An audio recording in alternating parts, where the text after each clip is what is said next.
नमस्कार बच्चों। आज हम कक्षा 5 की हिंदी व्याकरण पुस्तक का पाठ नंबर 8 पढ़ेंगे, जिसका नाम है सर्वनाम। तो बच्चों, क्या नाम है इसका? सर्वनाम। आज हम इस पाठ में सर्वनाम की परिभाषा, सर्वनाम के भेद कितने होते हैं और उन भेदों के बारे में पढ़ेंगे। तो आइए पढ़ना स्टार्ट करते हैं। निम्नलिखित वाक्यों को पढ़ें। यह राहुल है। उसका घर मेरे घर के पास ही है।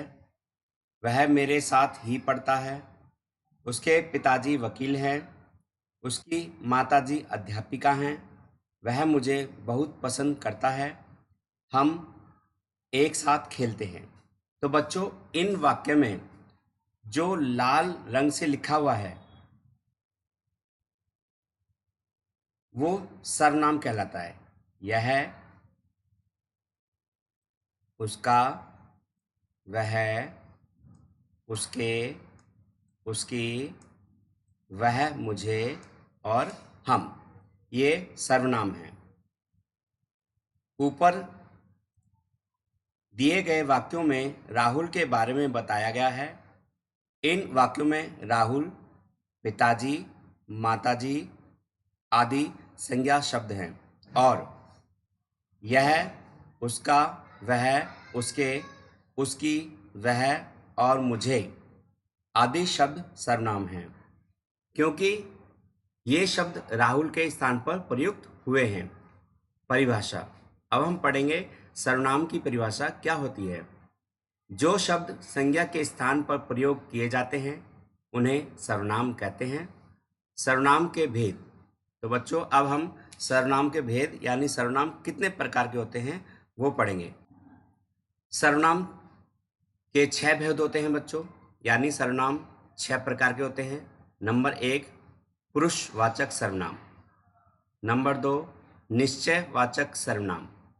नंबर 3, अनिश्चयवाचक सर्वनाम। नंबर 4, संबंधवाचक सर्वनाम। नंबर 5, प्रश्नवाचक सर्वनाम और नंबर 6, निजवाचक सर्वनाम। अब हम इन सर्वनामों के बारे में विस्तार रूप से पढ़ेंगे कि पुरुषवाचक सर्वनाम किसे कहते हैं। नंबर 1, जिन सर्वनाम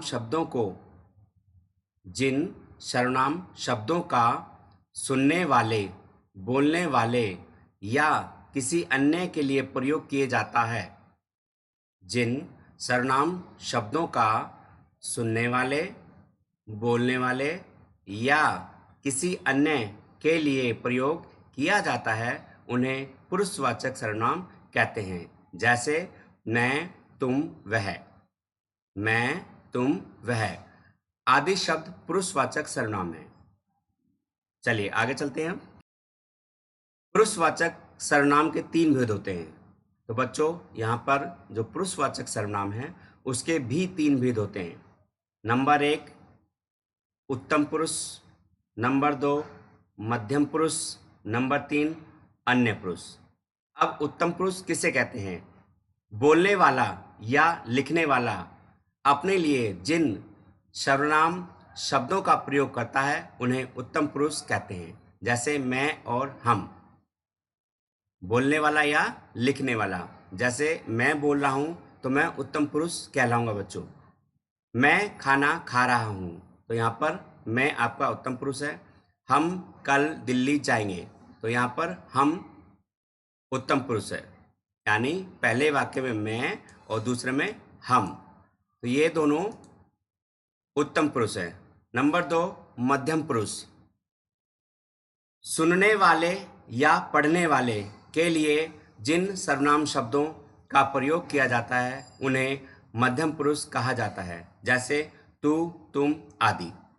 ध्यान से देखेंगे, सुनने वाले या पढ़ने वाले के लिए, यानी जैसे अब आप मेरी बात सुन रहे हो तो आप कौन से पुरुष में आते हो?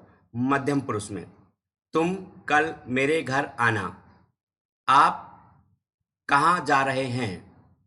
तो इन वाक्यों में तुम और आप मध्यम पुरुष है। क्या है? मध्यम पुरुष। जो व्यक्ति बात को सुनता है या पढ़ता है वो मध्यम पुरुष कहलाता है। चलिए अगला देखते हैं। अन्य पुरुष। जो शब्द अन्य व्यक्तियों के लिए प्रयुक्त होते हैं उन्हें अन्य पुरुष कहते हैं, जैसे यह, ये, वह, वे आदि। यह घर किसका है? ये यहाँ क्यों खड़े हैं? वह क्या कर रहा है? वे कल घर आएंगे। तो इन वाक्यों में बच्चों जो अन्य पुरुष है वो यह है, ये, वह और वे हैं। ये आपके अन्य पुरुष हैं। अब हम चलते हैं सर्वनाम के दूसरे पॉइंट पर, नंबर 2 पर, जो है निश्चयवाचक सर्वनाम। वे सर्वनाम शब्द जिनका प्रयोग निश्चित व्यक्ति या वस्तु के लिए किया जाता है उन्हें निश्चयवाचक सर्वनाम कहा जाता है। जैसे वह जा रहा है, निश्चय का मतलब पक्का एकदम।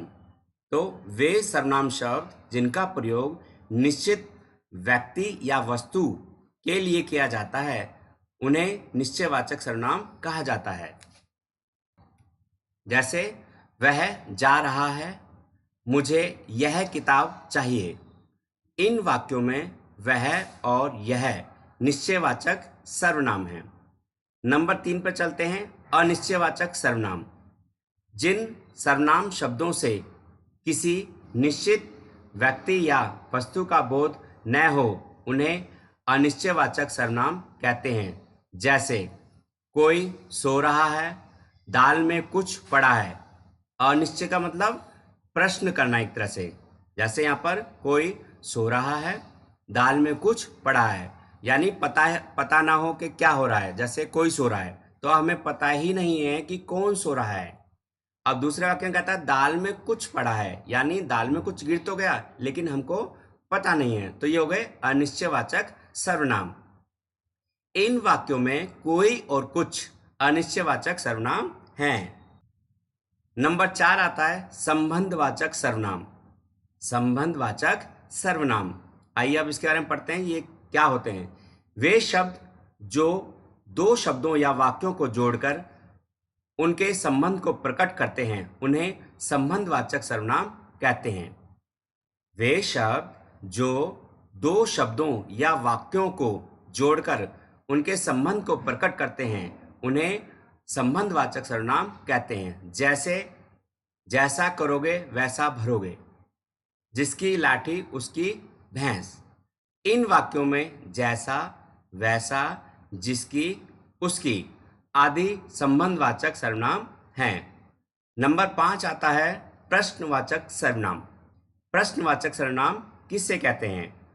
जिन सर्वनाम शब्द यानी जिस सर्वनाम शब्द से किसी व्यक्ति या वस्तु के विषय में प्रश्न पूछा जाता है उसे प्रश्नवाचक सर्वनाम कहा जाता है। जैसे तुम्हारा क्या नाम है? दरवाजा कौन खटखटा रहा है? तो इन दो वाक्यों में क्या और कौन प्रश्नवाचक है, यानी प्रश्न पूछा जा रहा है हमसे कि तुम्हारा नाम क्या है और दरवाजा कौन खटखटा रहा है। इन वाक्यों में क्या और कौन प्रश्नवाचक सर्वनाम हैं। अब नंबर 6 पर चलते हैं, निजवाचक सर्वनाम। जिन सर्वनाम शब्दों का प्रयोग अपने आप के लिए किया जाए उन्हें निजवाचक सर्वनाम कहते हैं। दोबारा पढ़ते हैं।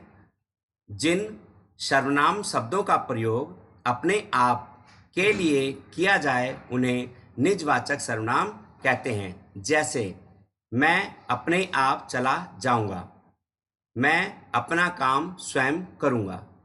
इन वाक्यों में अपने आप, अपना और स्वयं निजवाचक सर्वनाम हैं।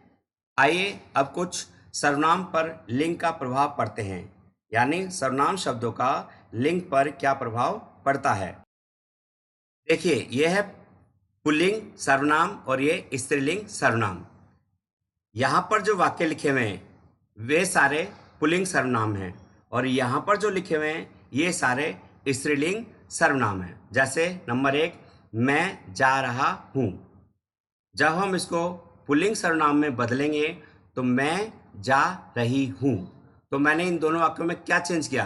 पहले था रहा हूँ और वो हो गया बाद में आके रही हूँ, क्योंकि वो स्त्री जाति का बोध करा रहा है हमें। हम जाते हैं, हम जाती हैं, जाते हैं और जाती हैं। तू सच बोल रहा है, तू सच बोल रही है, रहा है और रही है। तुम पढ़ते हो, तुम पढ़ती हो, पढ़ते हो और पढ़ती हो। आप कब आए, आप कब आई, आए और आई। वह आज गया, वह आज गई, आज गया और आज गई। वे कल जाएंगे, वे कल जाएंगी, यानी जाएंगे और जाएंगी। तो इस तरीके से पुल्लिंग शब्दों को जो हम सर्वनाम में स्त्रीलिंग में बदलते हैं, स्त्रीलिंग सर्वनाम में, तो इस तरह से उनका रूप बदल जाता है। तो बच्चों, आज आपने क्या पढ़ा एक बार देख लेते हैं। संज्ञा के स्थान पर प्रयोग होने वाले शब्दों को सर्वनाम कहा जाता है। संज्ञा के स्थान पर प्रयोग होने वाले शब्दों को सर्वनाम कहा जाता है। सर्वनाम शब्दों के प्रयोग से वाक्य सरल और प्रभावशाली बन जाते हैं। सर्वनाम के 6 भेद होते हैं। जो शब्द अन्य व्यक्तियों के लिए प्रयुक्त होते हैं उन्हें अन्य पुरुष कहते हैं। तो बच्चों, आज आपने पाठ नंबर 8 सर्वनाम पढ़ा। इस पाठ को आप कम से कम 2 बार पढ़ेंगे और अच्छे तरीके से याद